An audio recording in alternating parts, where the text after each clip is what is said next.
Pasamos en lo de la corrupción también. Vamos bien, no hay manijas, pues se la robaron, obviamente. No, y el método bote de basura no es lo más bueno que yo conozco. Bueno, pero si fueran a la India, entonces dirían que este salón es un estudiante que parecía niño, seguramente era un enanito, pero no era niño. Lee una poesía de paz en español perfecto. Luego otra muchachita muy jovencita la traduce al inglés, pero muy bien. Y supongo que la tercera la traduce al hindi, ahora sí ya no sé si muy bien o muy mal. Y luego un profesor toma a José Emilio Pacheco y hace una lectura, verán de la lectura, en perfecto español. Toma esta poesía de Pacheco que habla sobre la tierra y hace la comparación con Rulfo y con Pedro Páramo y el llano en llamas. Muy bien hecha la comparación. Una intertextualidad. Todo en español. El salón estaba que daba pena, pero el contenido de los que estaban allí no daba ninguna pena. Ya veo yo cuántos, más o menos de la edad de ustedes, interpretarían, leerían en sánscrito, luego en inglés y luego lo pasarían al español. No veo muchos por aquí. Así que sí fue interesante, fue sorprendente. Son unos cuantos, pero bueno, hay especialistas en México. Y aparentemente pues eran como 10. En el tiempo que estuve fuera, el día 19, se doctoró aquí María Fernanda Vázquez Vela. Ella fue a India e hizo su investigación sobre el conflicto de los Sikh y el gobierno. Entonces también tenemos nuestro equivalente de mexicana que va a la India, aguanta eso que no es cosa fácil. Si uno va a Inglaterra, bueno, pues aguantar Inglaterra sí tiene algún chiste, aguantar a los ingleses, pero está re bien. Aguantar la India, eso sí está más bien duro. Y hacer una tesis de doctorado sobre un conflicto que no tiene nada, México no tiene nada que ver, sino ya es meterse a otro país, hacer lo que los gringos y los europeos vienen a hacer aquí, es decir, estudiarnos a nosotros y decirnos a nosotros qué es lo que nosotros somos. Bueno, que a una mexicana vaya a hacer eso allá, pues también es un chiste, pero es una. En cambio, era un bolón, eran como 10 o 12. Ayer, y no estoy en mi mejor forma. He descubierto, porque si se mete uno a eso sí, todos lo pagamos nosotros, un camioncito turístico chiquito que tiene aire acondicionado, pero lo ponen como si fuera el refrigerador, sale uno a ver tal cual, se regresa vuelve uno a salir al calor y se vuelve uno a regresar al refrigerador. Entonces lo que pasa, lo que descubrió Pasteur con las bacterias, es que se pueden morir sin hervir el agua, sino que simplemente les cambian la temperatura muy rápido varias veces. Bueno, pues me pasteurizaron. Entonces, y tener que dar la conferencia sobre México y las arañas cuando está uno con unas ganas de estar en su camita tomando un tecito y no sabiendo nada de nada. Pero bueno, la teoría del caos ya está hecha. Pero si no estuviera hecha, ya alguien hubiera ido a la vieja Delhi, a una calle, al mediodía, le hubiera salido natural la teoría del caos, porque hay un cierto orden en lo que parece un desmadre perfecto. Y conducir en la India, bueno, eso deberían de contratar la NASA a cualquier chofer de la India, porque puede pasar por todos los obstáculos sin chocar, sin tocar. Y otra cosa impresionante, no hay baches. No hay baches. Esta ciudad, comparada con Nueva Delhi, no sé qué nos pasa, pero bueno, algún día ya irán ustedes. Verán la naturaleza de ver un elefante ahí en la calle, chas, con mucha dignidad, etc. Los camellos como que no les preocupa nada, los monos. Está interesante, ¿no? Pero he descubierto mi capacidad de olvidar, se me olvida cada vez más las cosas. Entonces ya no me acuerdo en dónde andábamos. Pero ya lo habíamos visto, ya lo habíamos terminado. Hermano Reyes y su movilización, que inicia la movilización desde arriba y por eso tendría rozado con su color. Cuando eligió a nuestro sucesor y que empezó el conflicto entre científicos y reyes. Bueno, a ver, ¿dónde está? Pero eso era porque ya había hablado del conflicto. Porque ya había empezado y de nuevo como al inicio de la revolución. Sí, sí, yo ya no me acordaba yo bien, pero se acuerdan ustedes menos. Según yo también.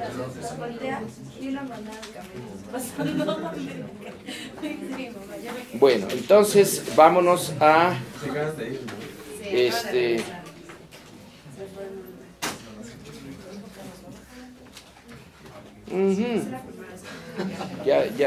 Ya veo dónde andábamos. Bueno, el Porfías, vámonos hasta el principio. Vámonos hasta el inicio de la nación. Chan, chan, chan, chan. Vamos a ver, otra vez.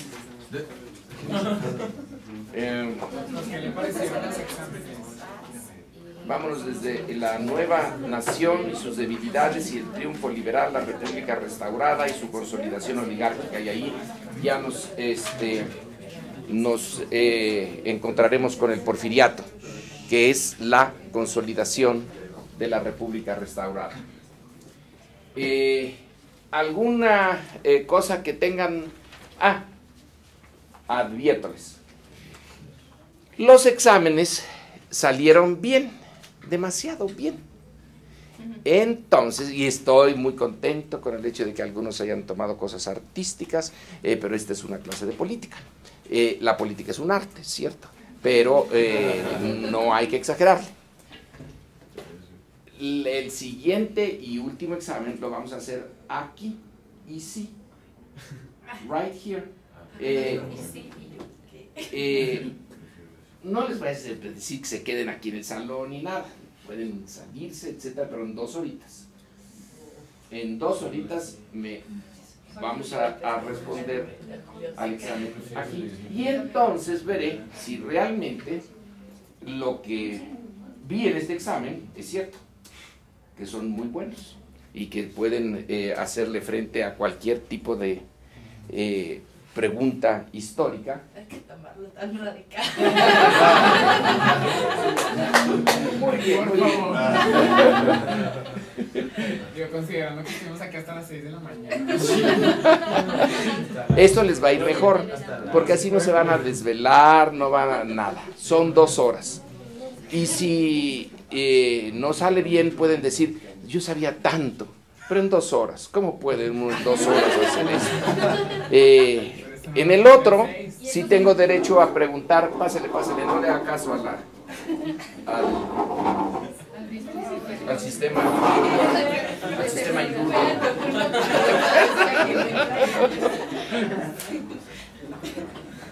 Así se van tranquilitos. El único punto es cómo lo van a escribir. Y eso todavía no lo encuentro, Abraham, para que haciéndolo aquí se pueda hacer con computadora. ¿Quién lo puede hacer con computadora? ¿Y si hay máquinas? ¿Debemos prestar el salón de acá? Exactamente, van allí ya solamente que algo realmente feo les pase, lo escriben a mano, porque no entiendo cuando escriben a mano. Y en eso ya, por los años me he dado cuenta, es un pretexto. Entonces hace una cosa así y uno, ¿qué querrá decir? Entonces uno dice, bueno, hay que darle el beneficio de la duda, debió de haber dicho algo interesantísimo, pero no entiendo absolutamente nada de lo que dijo. Bueno, vámonos a lo que estamos, que es que conmemorando, que no celebrando, que es la independencia, pero no vamos a usar la independencia, sino vamos a estar con el país ya independiente. 1821. ¿Hay alguna pregunta que quieran hacer antes de esto? Nada, muy bien. Entonces, el significado, quiero concentrarme en qué significa crear una nación. Ahora lo vemos como más o menos normal. Según me enteré, una de del grupo de islas que tenía Holanda en el Caribe ya son naciones. Dos de ellas, que no caben, creo que caben en el colegio, ya son naciones. Se hace crear naciones ahora, es facilísimo. Casi cualquiera es nación. En 1821 no era el caso. Crear una nación era una aventura fantástica. Solamente había un precedente y es importante tenerlo en cuenta. A mí me cae mal, pero no me impide reconocer lo fantástico que es la creación de Estados Unidos. Estados Unidos es el antecedente que tiene México. Y toda América Latina como la creación de una nación. Es un antecedente muy interesante porque allí están en el trasfondo cosas que ni de broma pasaron aquí. Está el hecho de que en el siglo XVIII los ingleses y franceses entraron en un conflicto mundial, una guerra mundial no porque todo el mundo entrara, pero sí se dio en todo el mundo conocido, que era bastante chiquito, pero estaba en los dos lados del Atlántico y se dieron hasta con mediados del siglo XVIII, y entró en conflicto la América del Norte. Entraron en conflicto la Nueva Inglaterra contra la Nueva Francia. La Nueva Francia era mucho más grande en extensión que la Nueva Inglaterra. Los canadienses, los que son ahora los herederos de esa cosa, bueno, ya nada más les queda Quebec, pero antes era muchísimo más grande. Los franceses tenían una alianza con los indios y los ingleses también entraron en alianza con los indios. Los indios se comportaron como auténticas naciones, tenían su propia diplomacia, sus representantes, los tratados nunca se cumplieron, pero se intentaban, y esta lucha tan dura, pero muy dura, entre ingleses y franceses en el norte de América, hizo que los colonos entraran como parte de las fuerzas inglesas y actuaran como ciudadanos o súbditos británicos, que tuvieran grados desde soldado hasta coronel, y si mal no recuerdo hasta general, pero no estoy seguro, creo que general ninguno de ellos fue. Pero los colonos se encontraron en igualdad de circunstancias que los ingleses. Pelearon lado a lado con los ingleses y le dieron a Inglaterra el triunfo, ayudaron a darle el triunfo sobre Francia.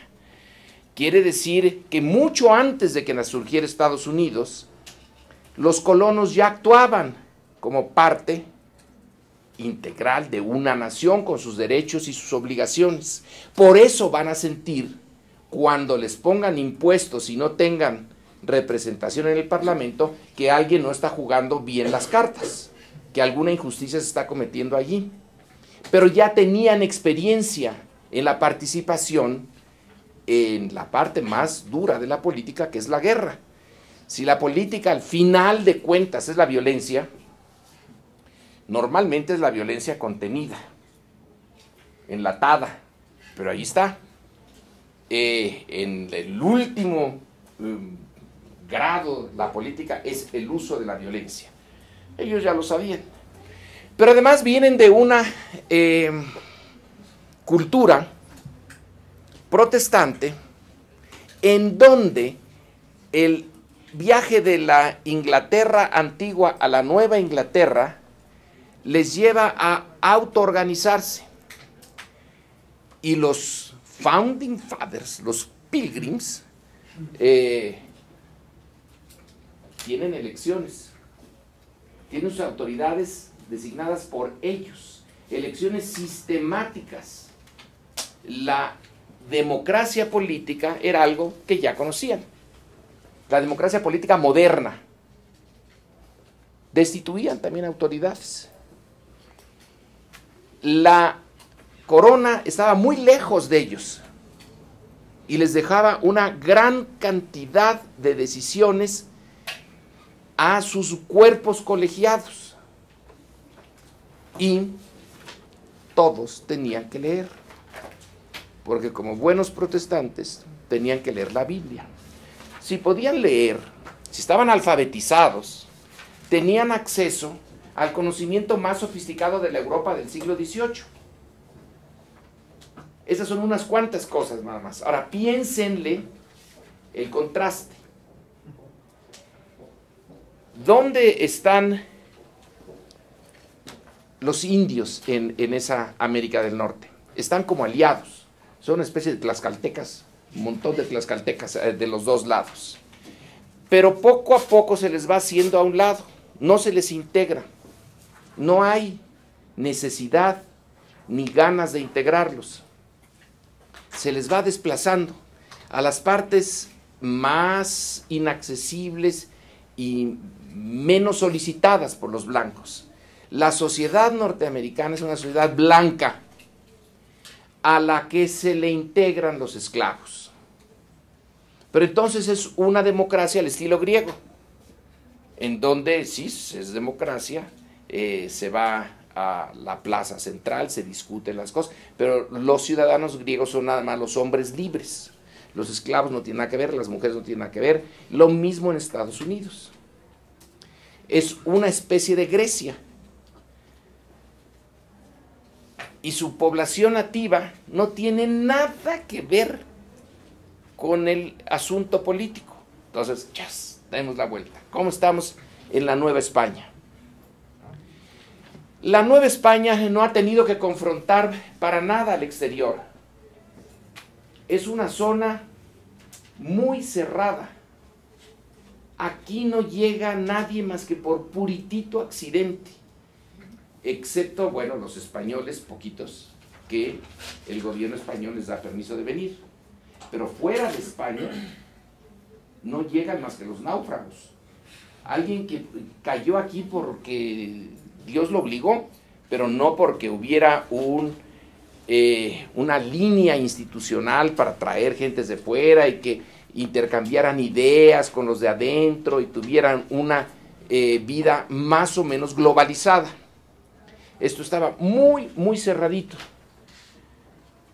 Pocos españoles, poquísimos, 20,000 puede ser, en un mundo de 6 millones, pues era una gotita en el océano. Había un montón de mestizos, eso sí, porque como vinieron pocas españolas y fueron 300 años, bueno, pues entonces fue, digamos, natural que surgieran un montón de gentes mezcladitas, que originalmente no estaban pensadas.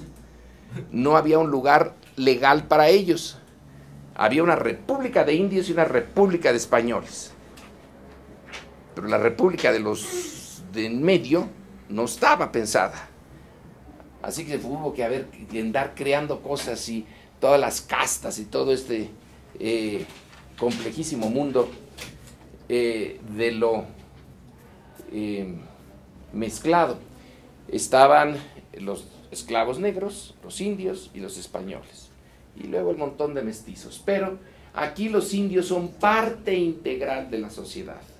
Son la sociedad. Sin ellos esto no existe. No tiene ningún sentido la Nueva España sin la fuerza de trabajo de los indios. La Nueva Inglaterra tiene todo el sentido sin los indios. Es más, los indios son los que no tienen sentido.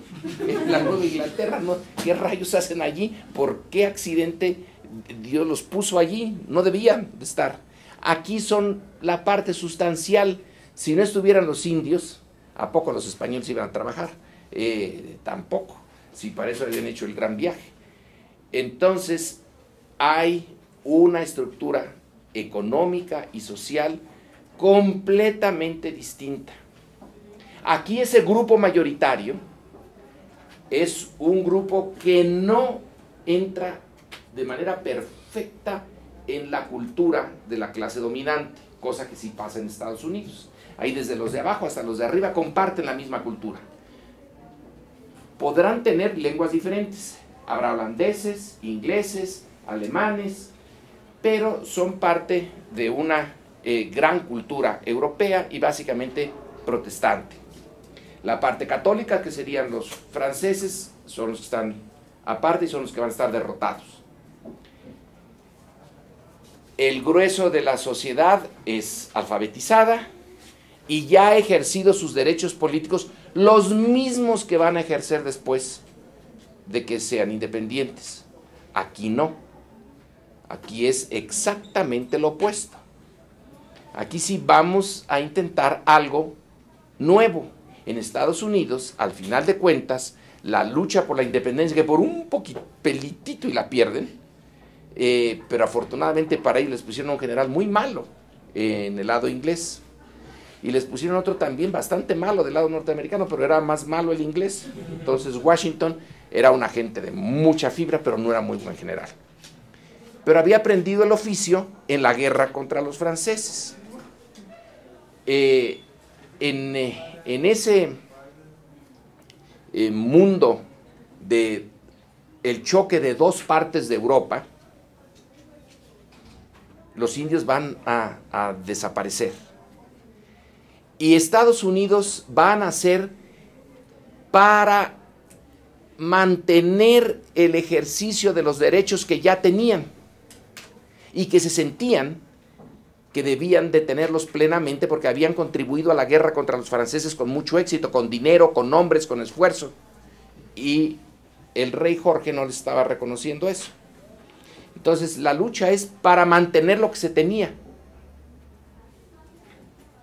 Ese es el mundo en el que van a ser, en el que se va a inventar la primera nación moderna. Al final del siglo XVIII, Estados Unidos es la primera. Hay el título de un libro buenísimo, es The First New Nation. El autor, ahí lo podrán ver cualquiera en el internet, porque a mí ya se me olvidó, pero ya murió, es muy bueno. Es en realidad no un historiador, sino un politólogo. Y el punto es eso, es inventamos una nación. Pero tenían todo para hacerlo. Y luego tuvieron el apoyo de Francia, que ahí es donde se vengó de lo que le había pasado. Así que los ingleses le ganaron, bueno, pues ahora vamos el enemigo de mi enemigo es mi amigo y ahora les voy a dar el apoyo desde la Francia monárquica a los republicanos demócratas norteamericanos, con un poquito de ayuda de la Nueva España, porque es la que tenía la plata. Entonces España les ayuda con dineros sacados de México. Es así como se logra el triunfo de estas 13 colonias sobre los ingleses y la creación de la nueva nación. Una nueva nación en donde se van a usar las instituciones anteriores básicamente, pero modificadas. Y la gran modificación es la presidencia. Inventan la presidencia. No existía, nadie había tenido una presidencia. Los norteamericanos la crean y nosotros vamos a copiárselas. Para error nuestro, que todavía no ceso de lamentarme. Viendo quiénes son nuestros presidentes, bueno, dan ganas de llorar, pero sin parar. Gran aventura política norteamericana es de una magnitud tal que terminan por creerse que Dios realmente los eligió, que ellos sí son el pueblo elegido. Hay muchos pueblos elegidos. Los aztecas se creían pueblo elegido, después de que les partieron todo lo que se les tenía que partir en el 1521, ya no dijeron que fueran elegidos y nunca hemos vuelto a creer que nos eligieron para nada. Pero ellos sí. Así los judíos son elegidos, Estados Unidos es el elegido, los Pilgrims decidieron que ellos iban a crear the city upon the hill. Yo no sé por qué tenía que poner la ciudad en una hill, porque hay que llevar el agua muy arriba. En el Apocalipsis solo se salvan los que están hasta arriba de la colina. Pues sí, pero pues les cuesta llevar el agua. En cambio, si estuvieran abajo, en la orillita de un río, que es como realmente están, pues es más fácil. Pero the city upon the hill, sitio upon the hill es esta, que cuesta mantenerla. Pero en fin, esos que se iban a salvar y que iban a hacer, como tienes toda la razón, era tomado de la Biblia, ¿no? Y de que ellos iban a mostrarle al mundo cómo se hacía una civilización. La ciudad es la civilización que iba a iluminar al mundo. Digo, eran modestos. Nada más le iban a darle un ejemplo al mundo. Entonces nacen con unas ganas de dar ejemplos que todavía no se les quita, cada vez tienen menos ganas. Ahorita en Afganistán, a ver qué ejemplo van a dar. Quiero ver cómo salen de esa. Yo tengo unas ganas de ver. Hoy viene en la prensa norteamericana un artículo donde señala que los talibanes no han perdido nada, que a pesar de surge que hizo Estados Unidos, tan igualitos que siempre. Nada más están esperando a ver cuándo se va, pues se tienen que ir. Pero entonces daban el destino, eso es. Pero esto está basado en lo del reverendo, que ya se me olvida, que es antes de desembarcar. Incluso antes de desembarcar estaban, tenían una confianza en ellos que es impresionante. Y luego esto ya es, digamos, la confección de una idea que ya viene de antes. Bueno, entonces esa es la primera nación que se forma en este interesantísimo hemisferio. Es la norteamericana. En base a la experiencia norteamericana tienen que hacerse las otras experiencias, las de todo el resto de América Latina. Van a tener esa como trasfondo. Pero nosotros no teníamos nada que se pareciera a los fundamentos sociales, políticos, económicos, culturales de los Estados Unidos. Casi cada uno de los elementos que ustedes tomen como fundamentales en la creación y formulación de las ideas y de las instituciones y de las experiencias norteamericanas, aquí son distintos, son otros. Como lo podremos volver a ver rápidamente cuando trate la de la independencia. La independencia en América Latina se debe a factores que no tienen nada que ver con nosotros. Tiene que ser el problema europeo el que nos lo explique. Que pierde su independencia España. Entonces, pues cuando el gato no está, los ratoncitos hacemos nuestras repúblicas. Pero no es algo que naciera de nosotros, sino que el contexto internacional es el que permite eso. Luego son una década de guerra civil y sus primeros años son desastrosos porque destruyen la economía central de la Nueva España, que es la minería. La guerra civil, la guerra de independencia de Estados Unidos no destruyó su economía, no tocó a su economía. Sí, a veces incendiaron una ciudad, pero eso no era la economía. La economía era rural, era agrícola. Entonces, para 1821, cuando la élite mexicana, la parte más conservadora, decide irse por la independencia, es para evitar básicamente que el liberalismo español, que en ese momento había retornado al poder, se reflejara en México. Es una independencia reaccionaria. Los independentistas que llevan la batuta no son los antiguos insurgentes, sino sus enemigos, los realistas. Quien gana la independencia son los realistas. Hay algo irreal en que los realistas sean los independentistas, y los independentistas anden a salto de mata allá en esa parte de la tierra caliente, en donde es muy difícil perseguirlos, pero también es muy difícil que ellos lograran tener éxito en el centro. Entonces, un acuerdo político no es como en Estados Unidos, que les ganan en la guerra a los ingleses, los hacen rendirse formalmente, se rinden y se les despacha de retache a Inglaterra.